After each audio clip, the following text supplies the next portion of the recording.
Thanks for joining me today. My name is Lauren. We're going to create a flower arrangement. I hope you have a good time. Feel free to reach out if you have any questions or if you want to share what you've created with. I'd love to see it. Just reach out at lauren@laurenradkeart.com. Have a great time and we'll get started now. I'm going to fill the vase almost to the top, probably within about an inch. The flowers get placed in on an angle and they won't reach the water unless you fill it to the top. So that'll be just perfect. We can always take out some if we get too much flowers in there and it's overflowing, but it'll soak up as the day goes on. I used warm water in here, better for the flowers to have a little bit of warmth to soak up. I have my vase filled with water, ready to go. I've got my knife and my pruning shears ready to go as well as this beautiful purple and green combination. I love the purples in my kitchen, and I've always been a purple lover anyways. I just want to start by showing you the Hypericum berry. They come in multiple colors.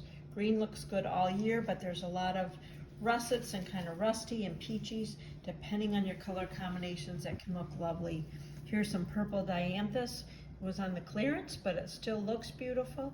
And even if it doesn't last the entire arrangement, I can always pull those few pieces out.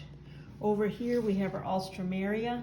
It's very tight buds at the moment, but when you buy it like this, you're going to get a good full week out of this flower. Some of them here opening up a bit, so you can kind of tell what they look like. It's a great filler flower. And then for some accents, I got these beautiful purple roses here, along with some larkspur. And we are good to start. I've put aside my other flowers that I just showed you. Like before, we're going to take off those stems at the bottom, put the knife, it's got to be sharp though, on there, and just pull away with it. So I'm not going to cut my finger, don't worry. And I'm going to put this in here, and then I'm going to do the same with each stem and go around the vase. Just keep going. Think of a 5 points of a star to start, and depending on how many you have, you can keep going. So now we've got 5 in there. I would like to put the 6th one in the center. It doesn't always want to stand up right at the beginning, so I'll probably have to alter this a little bit later, or I might even just kind of hang off for a minute. Next, I'm going to take that purple Dianthus. It's very full at the top, so this is going to be a good one also as a filler. So cut that stem, and now I'm just going to go in between and see how many we have, but in between each of those. Now that one's too long, so I'm going to pull that stem off and then shorten this up a bit. Stick that in there. They don't all have to be the same length. If you like everything perfect and symmetrical, by all means, but if it's off a bit, that is perfectly okay. I am going to take this a little bit thicker one, and again, just angle your flowers in, go in between a couple stems. That helps hold it in place. Not that there's much movement. Now we've got a little bit more stems here, so I can put this one in and kind of go straight up and down.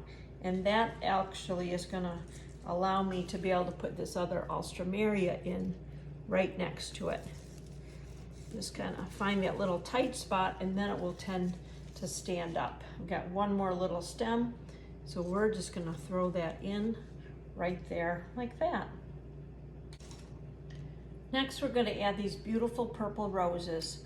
Again, we're going to take off any extra stems. Sometimes if you have more roses and not a lot of filler flowers, the ones that aren't going to touch the water, keep those on there. It kind of helps to fill out the arrangement. You can cut it with a knife, or you can cut it with your pruning shears. Just pop it in. Again, kind of angle it. We're going to go around the circle just like we did before, getting some roses in each little spot here. Just kind of fill it out. Once you get towards the end, you can decide if you have enough, or if there's a spot that has a blank spot. some will be lower, some will be higher. With the roses, when you're trying to buy them, kind of squeeze the head. This is nice and firm. If it is too soft, it is going to likely be an old flower. Now, some varieties will tend to get softer or just be more soft right from the beginning too. But you don't want to buy anything that you think is really old, because you'll get the best life out of your arrangement if you have fresher flowers. I don't like to use the chemical that comes with it for preservative. You can certainly try that if you don't mind having the preservatives. I just kind of take my chances and hope for the best. Clean water, a clean vase is very important. That will help your flowers last longer as well. This one was broken. That's typical. You'll find a broken one in there, so don't worry about that at all. Now, this is larkspur, a beautiful flower similar to a delphinium. It's kind of tall flower, so I'm going to let it stick up a bit above my other flowers, but I'm going to have to take these bottom flowers off so they're not in the water. So it's still spiky. The flowers go down into the arrangement. If I had a taller vase and I was trying to do a tall arrangement, then I would let these stick up like this. But for this arrangement, I just want it to be more of a casual, sit on my table while I'm having dinner kind of arrangement. So I don't want it to be too tall.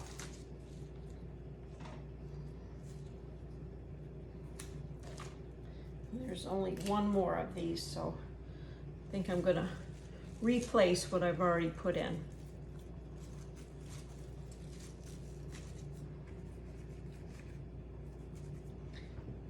Now I've got one of these thistles. There's only one.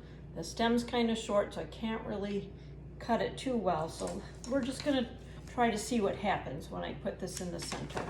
I can kind of squish these together to get it to go in, put it in the middle, and it will be like an accent piece. They're kind of squished, but the purples look beautiful. And now I can dig out my Hypericum berries. I love Hypericums. They add a beautiful texture to the arrangements. I buy them a lot. Just know that these leaves never last very well. So I'm going to strip all those down. The easiest way to do that is just put your finger here and pull right down. You can use your finger, or you can get a cloth or something to do it. Because this is so woody, I actually can just break this. I don't even have to cut it. I like to have an accent like that on the top. Again, pull your leaves off. You can leave some in, and in a day or two, if it's turning brown, just reach into the arrangement and pull them off. Pull off any bad pieces here. I am loving the colors on this. This time I'm going to use my little pruners. Get something going out the side here. Turn my arrangement so I'm not missing. And I think I will do what I've done before. So if I feel I want just a bit more greens, I'm going to go out to the yard. Luckily, it's still been in the 50s, and my mint is still growing out there and still looks beautiful and green. So there's no problem of having some extra greens today. Don't hesitate to go in your yard and see, even if it's just one item.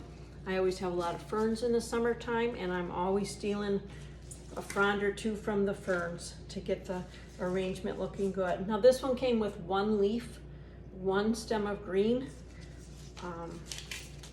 Not really good from a design standpoint to just have that one. So what I'm gonna do is just stick it in the middle, kind of like an accent, a different texture, which makes interest. And now I'm going to go find some more mint, and we will add that. You can see how beautiful these colors have come together. The vase itself is a light green. It's beautiful with the stems. So if you're looking at it while you're sitting at the table, it'll be beautiful. I went and cut some mint from the yard, and I am going to get rid of those bottom stems and then place in here an texture within the arrangement. And you can see the purples and the greens are beautiful together. And of course, if you wanted to add another color, another texture, that would be fine as well. Your preference, it's your choice, it's totally subjective of what you like.